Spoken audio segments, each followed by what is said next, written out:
Hello everyone, welcome to RV Source English. So students, in this video we are going to see passage number 3 of 8th standard semi-English lesson PV Sindhu an icon of success. मित्रांनो, या व्हिडिओमध्ये आपण PV Sindhu an icon of success यातील passage number 3 बघणार आहोत. Let's get started. Noteworthy honours. Noteworthy honours म्हणजे काय तर आजपर्यंत PV सिंधूला कुठले मोठे मोठे सन्मान जे आहेत ते मिळालेले आहेत. त्यामध्ये बघूया आपण among the other noteworthy honours that Sindhu has received are the Padma Shri in 2005 which is the fourth highest civilian award of India. जेही अनेक मोठे मोठे नोटवर्दी ऑनर्स म्हणजे सन्मान PV सिंधूला मिळालेले आहेत, त्यामध्ये तिला 2015 साली पद्मश्री हा सुद्धा मिळाला, जो की आपल्या भारतातील फोर्थ हायेस्ट सिव्हिलियन अवॉर्ड म्हणजे चौथा सगळ्यात मोठा नागरी पुरस्कार आहे. In 2016 she received the Rajiv Gandhi Khel Ratna award. पुढे 2016 साली तिला राजीव गांधी खेलरत्न अवॉर्ड सुद्धा मिळाला. The best endorsement of Sindhu has been Gopichand's words about her dedication and commitment to sport. तर PV सिंधू हिच्यासाठी सगळ्यात बेस्ट एंडोर्समेंट म्हणजे काय, तर तिच्या कामाची पावती ती काय आहे, तर ते आहे तिचे जे कोच होते गोपीचंद त्यांचे तिच्याविषयी काढलेले शब्द, तिच्या डेडिकेशनविषयी म्हणजे समर्पण भावाविषयी, आणि कमिटमेंट टू द स्पोर्ट म्हणजे खेळाप्रती जी तिची निष्ठा आहे त्याविषयी तिचे कोच काय म्हणतात ते बघा. The most striking feature in Sindhu's game is her attitude and the never say die spirit. ते म्हणतात की सिंधूच्या खेळामधील सगळ्यात स्ट्रायकिंग फीचर म्हणजे सगळ्यात मोठं वैशिष्ट्य काही असेल तर ते आहे तिचं ॲटिट्यूड म्हणजे तिचा दृष्टिकोन, म्हणजे ज्या पॉझिटिव्ह ॲटिट्यूडने ती खेळते.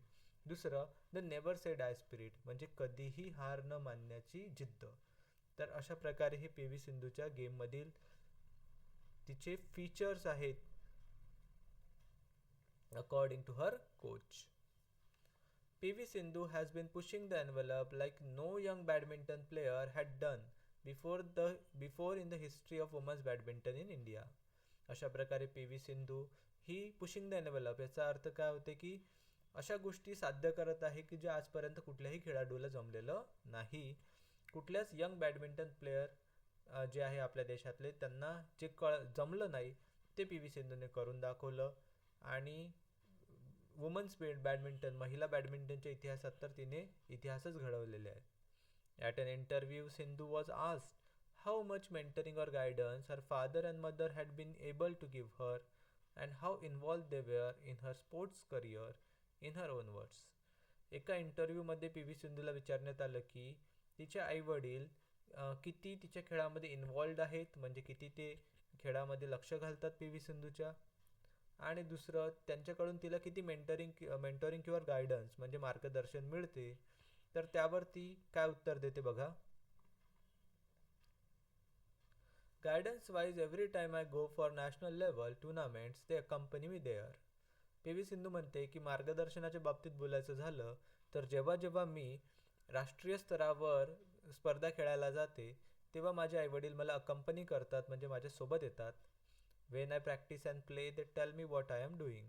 आणि जेव्हा ती प्रॅक्टिस सराव करते किंवा खेळते तेव्हा तिचे आईवडील तिला सांगतात की ती कशी खेळली. My dad gives me a summary of how I play. तिचे वडील तिला पूर्ण सारांश सांगतात की ती आज ती कशी खेळली किंवा ती कशी खेळते. And it is very helpful. आणि नक्कीच ते तिच्यासाठी खूपच हेल्पफुल असते.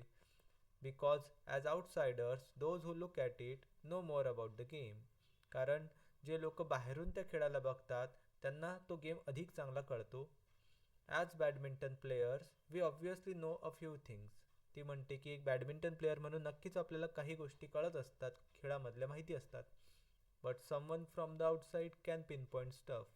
पण बाहेरून बघणारे जे आहेत ते अशा बारीक बारीक गोष्टी, असं बारीक बारीक स्टफ पिनपॉईंट करू शकतात, पकडू शकतात, that we may not have noticed easily. जे की आपण म्हणजे ॲज अ खेळाडू आपण सुद्धा लवकर आपल्या लक्षात येणार नाही किंवा आपण नोटीस करणार नाही. So both as a counsellors and parents it is really helpful. तर काउन्सिलर्स म्हणजे मार्गदर्शक म्हणून आणि पॅरेंट्स म्हणजे पालक म्हणून दोन्ही पद्धतीनं हे फारच मदतशील असते असं ती म्हणते. In the same interview a practical question was asked. त्याच इंटरव्ह्यूमध्ये तिला एक प्रॅक्टिकल क्वेश्चन विचारण्यात आला.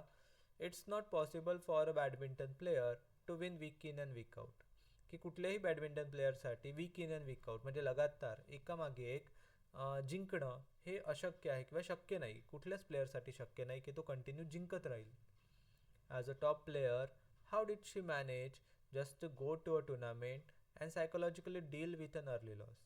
मग एक टॉप प्लेअर म्हणून जेव्हा ती एखाद्या टुर्नामेंटमध्ये जाते, स्पर्धेमध्ये जाते आणि तिथे ती लवकर बाहेर पडते स्पर्धेच्या, म्हणजे खूप लवकर स्पर्धेच्या बाहेर होते, जिंकत नाही, तेव्हा ती त्या गोष्टीसोबत सायकोलॉजिकली कशी डील करते, म्हणजे मानसिकदृष्ट्या ती कशाप्रकारे त्या गोष्टीला पचवते, जेव्हा की ती एक टॉप प्लेअर आहे आणि ती लवकर हरते किंवा बाहेर पडते. Did it hurt when she didn't win. जेव्हा ती जिंकत नाही तेव्हा तिला त्रास होतो का, असा प्रश्न तिला विचारण्यात आला. त्यावर ती म्हणते, to this she replied, if you don't play well and lose in the first round, second round, you feel bad. ती म्हणते की नक्कीच, जेव्हा तुम्ही चांगले खेळत नाही आणि पहिल्या दुसऱ्या राऊंडमध्ये बाहेर पडता, तुम्हाला नक्कीच वाईट वाटते. Especially if you are one of the top players. आणि तेव्हा तर जास्तच वाटते जेव्हा तुम्ही एक टॉपचे खेळाडू असता. But you need to come out of it. पण ती म्हणते की तुम्हाला त्यातून बाहेर पडावं लागते. And practice harder and identify and learn from your mistake.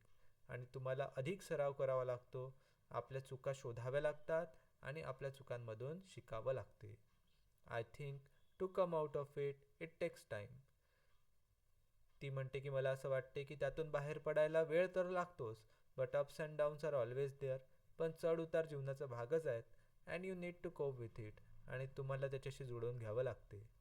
Hats off to you Sindhu and wish you even greater success.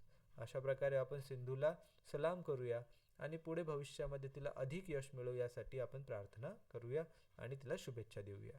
तर मित्रांनो, अशा प्रकारे इथे हा तिसरा पॅसेजसुद्धा संपलेला आहे.